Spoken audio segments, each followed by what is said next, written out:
Hello students, today we are going to start our next chapter, that is respiration in plants. Chapter number 13 जो हम लोगों ने cover up किया था उसके अंदर हम लोगों ने वेरियस साइकिल्स के बारे में स्टडी किया था अबाउट द प्लांट्स कि प्लांट्स की जो वेरियस साइकिल्स हैं वो क्या हैं, कैसे वो वर्कआउट करती हैं. अब फोटोसिंथेसिस जो हमने स्टडी किया उसमें जो फूड अपना प्रिपेयर करता है प्लांट ग्लूकोज, उसको with the help of oxygen वो कैसे उसको ब्रेक डाउन करेगा into carbon dioxide and water molecule, वो हम स्टडी करेंगे in the introduction of respiratory in plants. ये देखिए आपको नीचे नीचे एक रिएक्शन यहाँ पे दिख रखा है. It is very clear. ठीक है, इसमें आपको दिख रहा है कि ये जो रिएक्शन इसमें अंदर क्या दिख रहा है आपको कि 6C6H12O6 + 6O2 यानी कि जो मॉलिक्यूल है हमारे यहाँ पे ऑक्सीजन के, ये कहाँ से मिले हैं? We were getting from particularly किससे मिला हम लोगों को? ये बाय द स्टोमेटा.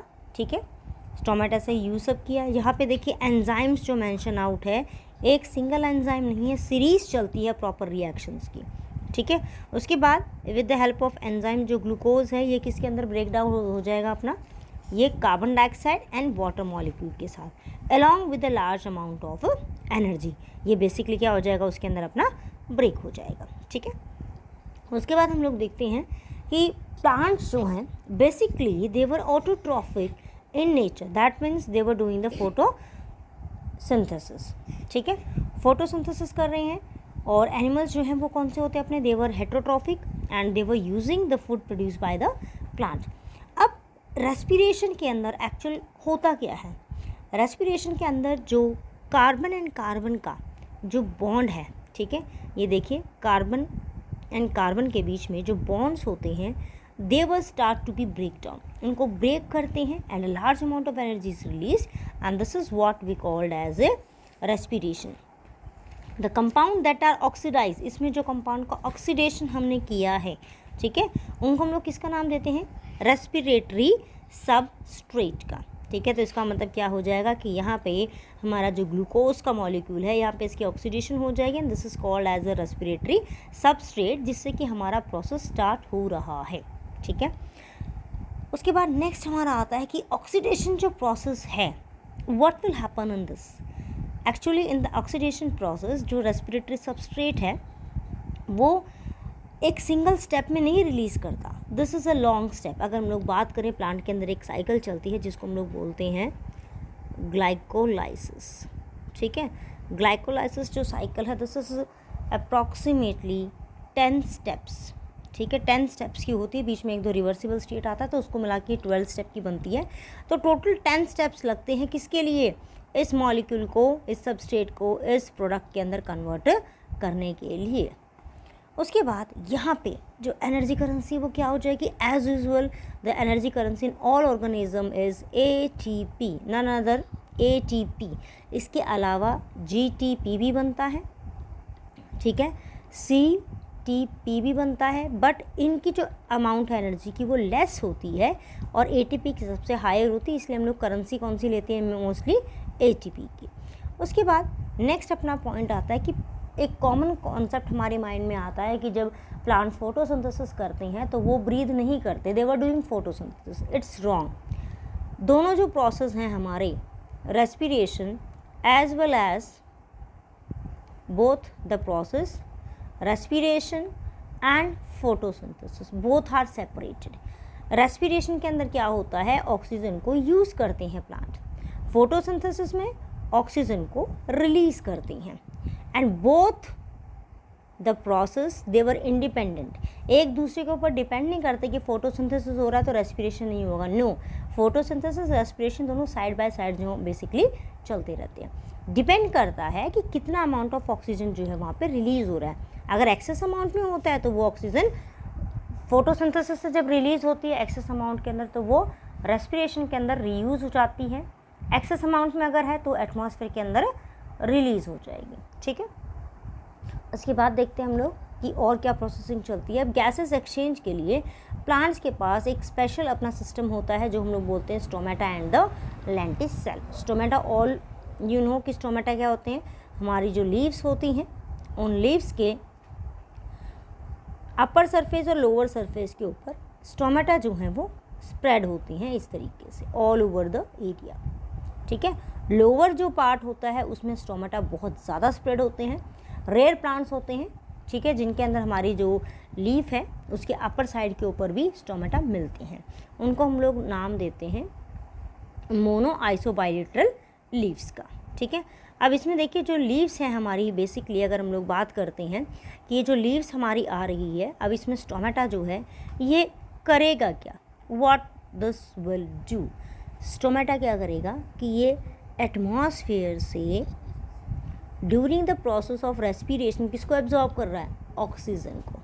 ठीक है, नाइट के टाइम पे फोटोसिंथेसिस बंद है, रेस्पिरेशन चलेगी तो ऑक्सीजन को ही वो यूटिलाइज कर रहा है। बट डे टाइम पे क्या हो जाएगा हमारे प्लांट्स के अंदर, during the day time photosynthesis process के थ्रू जो ऑक्सीजन प्रोड्यूस हुई है उसी को ही प्लांट इंटरनली यूज़ करेगा for the process of respiration.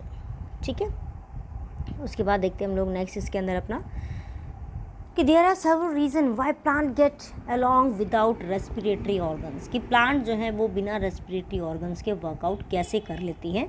तो इसके अंदर सबसे मेन जो पार्ट आता है कि गैसेस जो एक्सचेंज है वो प्लांट के अंदर टेक ओवर होती है बाय देयर ओन नीड्स, कि प्लांट को कब ज़रूरत है तभी वो गैसेस का एक्सचेंज करता है, अदरवाइज़ वो नहीं करता।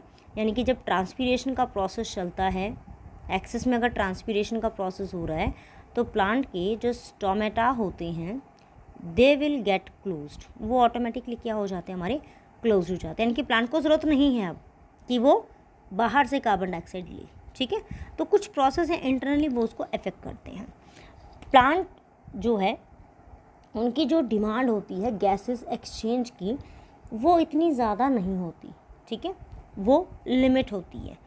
तो जितनी उनकी डिमांड है, मान लो 80% की डिमांड है तो वो 80% ही यूज़ करेंगे। They need 10% of the gases section, तो वो 10% ही करेंगे। Next one is each living cell in a plant is locate quite close to the surface of the plant. यानी कि अगर आप लोग देखेंगे कि जो लेंटिसल्स वगैरह का जो पोर्शंस है स्टोमेटा वो डायरेक्टली हैं in contact with the external environment, तो बहुत ईजिली वहाँ पे एक्सचेंज वो कर सकते हैं। उसके बाद है मेन कि एक्सचेंज के लिए ऐसा क्या प्रेजेंट होता है लीव्स के अंदर या स्टेम्स के अंदर या रूट्स के अंदर कि वहाँ पे इतना ज़्यादा स्पेस है। तो उसके लिए बेसिकली हमारा जो पैरेन्काइमेटस सेल्स हैं दे वर रिस्पॉन्सिबल, और पैरेन्काइमेटस सेल जो होते हैं वो इस तरीके से लूजली पैक्ड होते हैं। ठीक है, अब लूजली पैक्ड है तो क्या हो जाएगा, इनके बीच में इन बिटवीन जो स्पेसेस हैं यहाँ से जो गैसेस हैं वो ईजिली एस्केप कर सकती है इनटू द एनवायरनमेंट।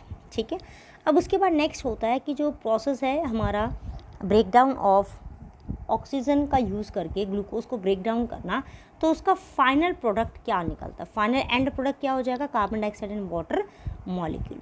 जो स्ट्रेटजी होती है प्लांट्स की अपने कैटाबोलाइज को यूज़ करने की कि कितना ग्लूकोज मॉलिक्यूल उसको यूज़ करना है, कैसे ब्रेक करना है, कितनी एनर्जी उसको रिलीज़ करनी है, ये डिपेंड करता है उस पर्टिकुलर प्लांट के ऊपर कि during the process of respiration कितनी ऑक्सीजन उसने यूटिलाइज़ की है। ठीक है, और उस ऑक्सीजन को यूटिलाइज जितना इसने किया है उसी के बिहाफ पे हम बोलेंगे कितनी कार्बन डाइऑक्साइड, कितनी वाटर और कितनी एनर्जी जो है वो रिलीज़ कर सकता है। ठीक है, उसके बाद नेक्स्ट आती हैं बेसिक टाइप ऑफ रेस्पिरेशन। ठीक है, रेस्पिरेशन के टाइप्स कौन कौन से हैं। अब रेस्पिरेशन की टाइप का मतलब है कि हमारे जो प्लांट्स हैं, अब ज़रूरी नहीं है कि सभी plants they will perform the respiration in the presence of oxygen. Some will do the process of respiration in the absence of oxygen. And according to this, we are define the respiration in two types. First one is aerobic respiration, in which the plant utilize atmospheric oxygen to break down the glucose molecule into carbon dioxide and water molecule with a large amount of energy.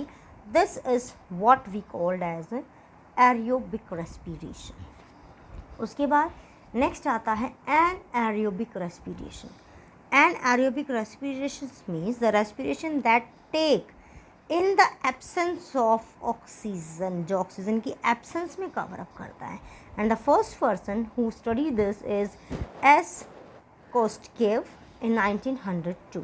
अब इसमें एक बात और है यहाँ पे, अगर हम लोग कंपेयर करके देखें तो यहाँ पे एनर्जी जो है वो एरोबिक रेस्पिरेशन में एक्सेस के अंदर है, and in anaerobic respiration the amount of energy is very less. यहाँ पे एनर्जी क्या हो जाएगी हमारी, लेस हो जाएगी। अब बेसिकली ये जो टाइप ऑफ रेस्पिरेशन है हमारा एनारोबिक रेस्पिरेशन, ये फंगस के अंदर बहुत कॉमन होता है, and that's why it is also called as fermentation. And fermentation के लिए हमें क्या चाहिए होते हैं, एक्स्ट्रा सेलुलर एंजाइम्स, यानी कि सेल के बाहर जो एंजाइम प्रेजेंट है वो भी इसके अंदर एक्टिव होते हैं। अब बेसिक डिफरेंस क्या होगा देख लीजिए एरोबिक एनारोबिक के बीच में, कि एरोबिक जो रेस्पिरेशन है वो लिविंग सेल में चलता है, हायर प्लांट्स के अंदर। एनारोबिक रेस्पिरेशन वो बैक्टीरिया में, फंगस में, फ्लैशी फ्रूट्स में, और जर्मिनेटिंग सीड, जो सीड जर्मिनेट करती हैं उनके अंदर चलेगा। Aerobic require oxygen, anaerobic doesn't require oxygen. इसका एंड प्रोडक्ट क्या हो जाएगा, carbon dioxide and water molecule, और एनारोबिक के क्या हो जाएगा, एल्कोहल एंड कार्बन डाइऑक्साइड। उसके बाद नेक्स्ट देखते हैं हम लोग कि जो हायर प्लांट्स होते हैं हमारे, जो कि इस सबस्ट्रेट को ब्रेक करते हैं, किसको, हमारे रेस्पिरेटरी सबस्ट्रेट को जो ये ब्रेक करते हैं, तो उसके अंदर क्या होता है कि कुछ ये जो ऑर्गेनिजम्स हैं जो ऑक्सीजन के एब्सेंस में वर्कआउट करते हैं, तो उन पर्टिकुलर ऑर्गेनिजम्स को एक नाम दिया जाता है, that is called as facultative anaerobes, because इनका जो टाइम पीरियड होता है वो शॉर्ट होता है। ठीक है, शॉर्ट टाइम पीरियड यानी कि जब इनको ऑक्सीजन अवेलेबल है तब ये एरोबिक रेस्पिरेशन करेंगे, and when oxygen is not available then they will go for anaerobic respiration, यानी कि इनके अंदर ये परमानेंट नहीं होता, and this type of organism are called as facultative anaerobes. अब ये फैकल्टेटिव एनारोब्स कैसे हो जाएंगे, देखिए एग्जांपल हम लोग लेते हैं। फॉर एग्जांपल हमारे जो प्लांट की रूट्स हैं, अगर हम लोगों ने क्या किया, we supply excess of water, हमने बहुत ज़्यादा वाटर जो है इसको सप्लाई कर दी प्लांट को। ठीक है, एक्सेस में वाटर सप्लाई करने की वजह से क्या हो जाएगा, इस पर्टिकुलर एरिया के अंदर जो हमारे सॉइल पार्टिकल्स हैं उनके बीच में जो गैसेस एक्सचेंज है that will going to be affected, वो अफेक्ट हो जाएगा। जब गैसेस एक्सचेंज नहीं चलेगा तो उस टाइम पे ये जो एरिया है पूरा हमारा, इस पूरे एरिया के अंदर क्या हमारा क्या चलेगा, इसके अंदर basically the whole area is going converted into an aerobic condition. ठीक है, और उस टाइम पे क्या बनाएगा ये, इथेनॉल प्रोड्यूस करवाना स्टार्ट करवा देगा।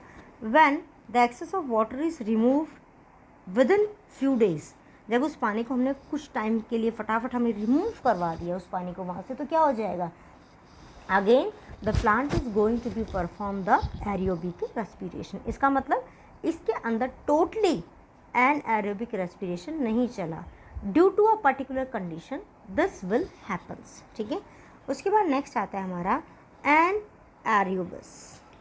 ये कंडीशन होती है प्लांट के अंदर हायर टिश्यूज़ में, जिनके अंदर वो कुछ आवर्स के लिए, ठीक है, कुछ आवर्स के लिए सर्वाइव कर सकते हैं in the absence of oxygen. ठीक है, जैसे हम लोग क्या करते हैं, सीड्स को सोक कर देते हैं, जिसको हम लोग नॉर्मली बोलते हैं कि we are going to sprouting them. Sprout करने के लिए हम क्या करते हैं, एक्सेस ऑफ वाटर ऐड कर देते हैं।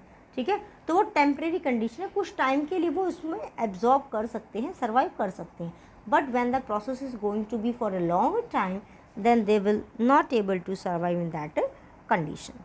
उसके बाद फर्मेंटेशन का हम लोग देखते हैं जो प्रोसेस है। ये देखिए फर्मेंटेशन का प्रोसेस आपको यहाँ पे दिख रहा है कि ग्लूकोज जो है ये कन्वर्ट हो रहा है एक प्रोडक्ट के अंदर, जिसको बोलते हैं हम लोग ग्लिसरॉल्डिहाइड 3-फॉस्फेट। ये 3-फॉस्फोरिक एसिड में कन्वर्ट होएगा। Then phosphoenol pyruvic acid, phosphoenol pyruvic acid जो है ये कन्वर्ट होता है फिर बाद में लैक्टिक एसिड के अंदर। किसके अंदर, lactic acid in case of animals, and it will convert into ethanol. ये देखिए लोअर पॉइंट पे दिखा रखा है किस में कन्वर्ट हो रहा है, इथेनॉल में। इथेनॉल किसके अंदर बन रहा है, this will going to be produced in plants as well as in fungi. ठीक है, ये दो के अंदर हमारा जो है ये प्रोड्यूस्ड हो जाएगा। अब ये देखिए यही रिएक्शन यहाँ पे जो है सेम यहाँ पे पूरा एक्सप्लेन कर रखा है कि पायरुविक एसिड जो है उसके अंदर हमारा एंजाइम आ जाएगा, पायरुविक एसिड डीकार्बोक्सिलेज, और दूसरा एंजाइम कौन सा है हमारा, अल्कोहल डिहाइड्रोजिनेज, जो कैटलाइज कराते हैं इस पूरे के पूरे हमारे रिएक्शन को। ठीक है, उसके बाद नेक्स्ट आता है कि ईस्ट जो होता है वो खुद के लिए पॉइजन क्रिएट कर लेता है। Why this happen, when the alcohol concentration reaches more than 13%।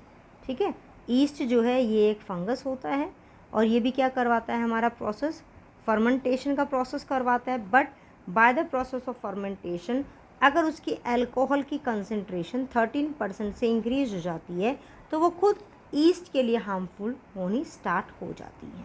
उसके बाद अल्कोहलिक फर्मेंटेशन हमारी जो अलग अलग ड्रिंक्स हैं, जैसा आप लोग देख रहे हैं स्क्रीन के ऊपर कि बियर है, रम है, विस्की है, इन सब के लिए जो फर्मेंटेशन कराते हैं वो भी हम लोग किसकी यूज़ से कराते हैं, with the help of east. और साइंटिफिक नेम क्या है इसका, सैक्रोमाइसिस सर्विसेस।